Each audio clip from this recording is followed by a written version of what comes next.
हैं। Corporate connection में वक्त हो गया है शो को आगे बढ़ाने का, और मुथूट माइक्रोफिन के मैनेजमेंट से आज हम बातचीत करेंगे, जो मुथूट पपाचन ग्रुप की माइक्रोफाइनेंस कंपनी भी है, और मुथूट माइक्रोफिन भारत की तेज़ी से बढ़ते हुए एनबीएफसी एमएफआई में से एक भी है। और कंपनी का फोकस भारत के ग्रामीण क्षेत्रों पर महिला उद्यमियों और कृषि क्षेत्र से जुड़े समूहों को माइक्रो लोन देना है। और हाल ही में को लेंडिंग के लिए कंपनी ने एसबीआई के साथ करार भी किया है। चर्चा करेंगे, हम ग्रोथ आउटलुक जानेंगे, दूसरे वित्त पहलुओं पर भी हम इनसे चर्चा करेंगे। हमारे साथ मुथूट माइक्रोफिन के सीईओ सदफ सैयद जुड़ गए हैं, और आपका बहुत बहुत स्वागत है सदफ हमारे शो में। चलिए यहाँ पे चर्चा की शुरुआत हम करते हैं, और को लेंडिंग पार्टनरशिप जो एसबीआई के साथ की गई है उसके बारे में जानना चाहेंगे।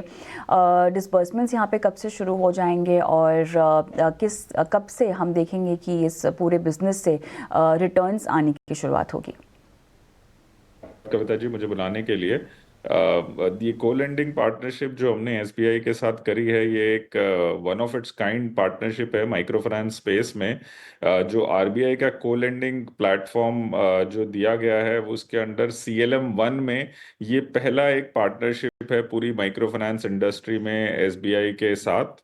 और भारत का सबसे बड़ा सबसे श्रेष्ठ बैंक जुड़ रहा है एक माइक्रो फाइनेंस कंपनी के साथ जिसका पैन इंडिया ऑपरेशन है और करीब 34 लाख कस्टमर को केटर कर रहा है। तो एक ये बड़ी बात है।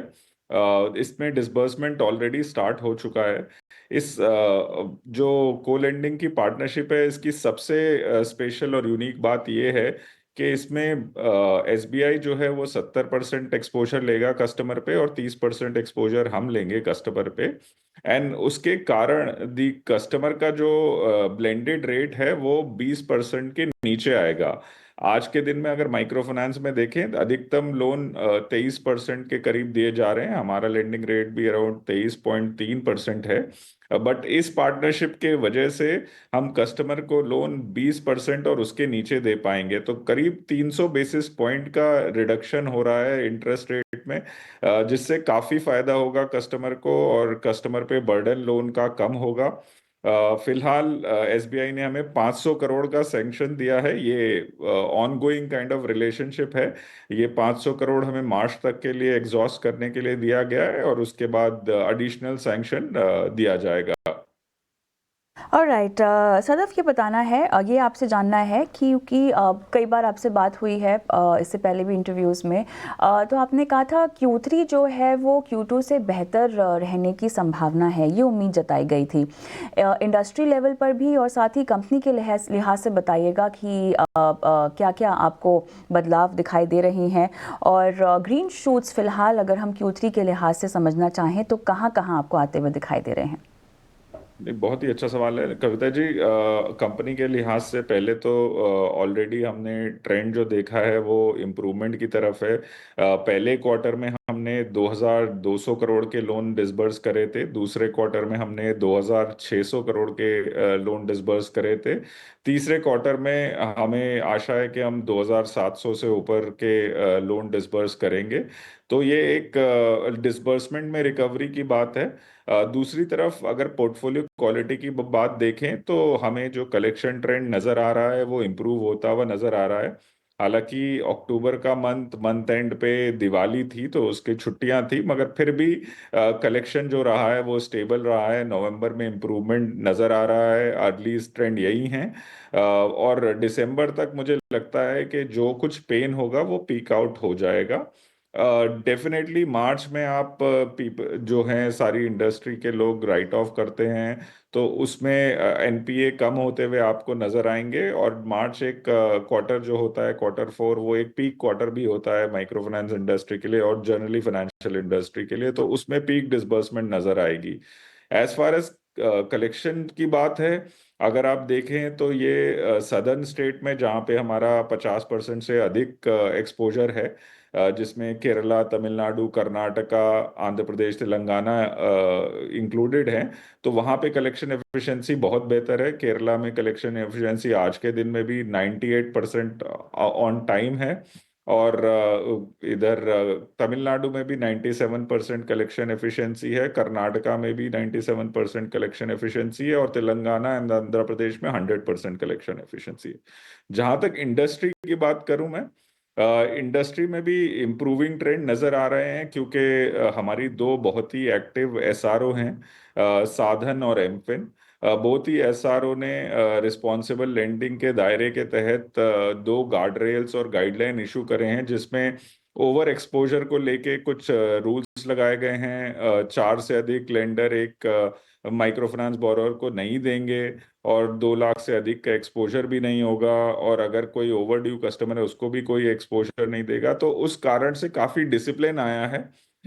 इनिशियली पहले क्वार्टर में आपने देखा होगा कि थोड़ा सा डिसबर्समेंट कम आया है, बट जैसे जैसे ये रूल थोड़े स्टेबलाइज हो जाते हैं, लोग इसको लर्न कर लेते हैं, तो ये डिसबर्समेंट स्टेबल हो जाएगा। बट इसके कारण सबसे अच्छी बात यही है कि ओवर लिवरेजिंग का अनवाइंडिंग शुरू हो गया है। ऑलरेडी आप देख रहे होंगे कि पोर्टफोलियो में 30,000 करोड़ कम हुआ है।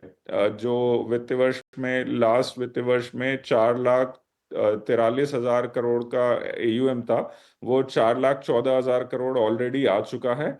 सो ऑलरेडी लिवरेज अनवाइंड हो रही है, और करेक्ट स्टेट्स में जहां पे इसकी जरूरत है, जैसे यूपी बिहार में, वहां पे स्ट्रिक्टर गाइडलाइन लगाई गई है। तो उसकी वजह से मेरे को लगता है आने वाले दिनों में पोर्टफोलियो काफी हेल्दी बनेगा। बिल्कुल, काफ़ी विस्तार से आपने समझाया सदफ। एक और आखिरी सवाल आपसे पूछना चाहूँगी, यहाँ पर कलेक्शन एफिशिएंसी बिजनेस की सो फार आपको कहाँ तक जाती हुई दिखाई दे रही है? लगभग 95% के आसपास कलेक्शन एफिशिएंसी का आंकड़ा छूता हुआ अंदेशा है, लेकिन क्या इसमें इम्प्रूवमेंट तीसरी और चौथी तिमाही में हम आता हुआ देखेंगे? बिल्कुल, ऑलरेडी हम देख रहे हैं कि नवंबर तक 96% पहुंच गया है कलेक्शन एफिशिएंसी। पहले क्वार्टर क्लोज हो जाए, मेरे को लगता है ये इम्प्रूव होगा। मार्च तक डेफिनेटली ये 96 से 97% तक पहुंच जाएगा, और आने वाले दिनों में ये बैक टू 98%, जो कि एक माइक्रो फाइनेंस में रहा है, 98-99% कलेक्शन ऑन टाइम, वो पहुंच जाएगा। मेरे पास समय कम है, लेकिन आप जुड़े हमारे साथ और तमाम सवालों के जवाब दिए, आपका बहुत बहुत धन्यवाद। माइक्रोफिन की बातचीत आपने सुनी, क्या आपके रडार पर है ये कंपनी, और अगर नहीं तो आप सेक्टर को लेकर क्या राय देना चाहेंगे? कविता, इस कंपनी का आईपीओ पिछले साल 2023 दिसंबर में आया था, और इस आईपीओ का प्राइस बैंड तभी करीबन 2077 से लेकर था, 277 से लेकर 291 का आईपीओ का प्राइस बैंड था। हमारी कंपनी ने उस समय पर आईपीओ नोट द्वारा लंबी अवधि के लिए मुथूट माइक्रोफिन में निवेश की राय दी थी। पूरा पहले तो इस क्षेत्र के ऊपर बात करते हैं, तो पूरा माइक्रो फाइनेंस क्षेत्र जो है, वहां पर जितनी भी कंपनियां इस क्षेत्र से जुड़ी हुई है कविता, उनकी रिकवरी है, मतलब कि जो प्रिंसिपल और इंटरेस्ट है उसकी रन रेट 90% से ऊपर है। और अभी जब आप मैनेजमेंट से बात कर रहे थे, तो दक्षिण भारत में जहां पर इनका ज्यादा कामकाज है कुछ राज्यों में, वहां पर इनकी रन रेट 95-97% है, ऐसा ये बता रहे थे। जो करार किया गया है एसबीआई के साथ, उसके तहत मेरे ख्याल से इनके पास एक बहुत बड़ी अपॉर्चुनिटी, मौका मिलेगा इनको आने वाले में, जिससे ये अपनी लोन बुक ग्रोथ बढ़ाएंगे। अगर किसी का नजरिया लंबी अवधि का है, और अगर उन्होंने उस समय पर निवेश किया होगा, तो उस आईपीओ नोट को एक आधार बना करके लंबी अवधि के लिए आप निवेशित रह सकते हैं। मैं उम्मीद करता हूं कि आने वाले समय में ऋण की मांग जो है वो बढ़ेगी, और इनके जो कामकाज होते हैं माइक्रो फाइनेंस कंपनी के, वो ज्यादातर छोटे मझौले शहरों में होता है, माफ कीजिएगा, और इनकी जो ऋण की साइज होती है, जो मूल्य होता है, वो बहुत छोटा छोटा होता है कविता। उससे क्या होता है कि जिसने भी ऋण लिया होगा उसको भरपाई करने के लिए आसान हो जाता है, ऑफ प्रिंसिपल एंड इंटरेस्ट।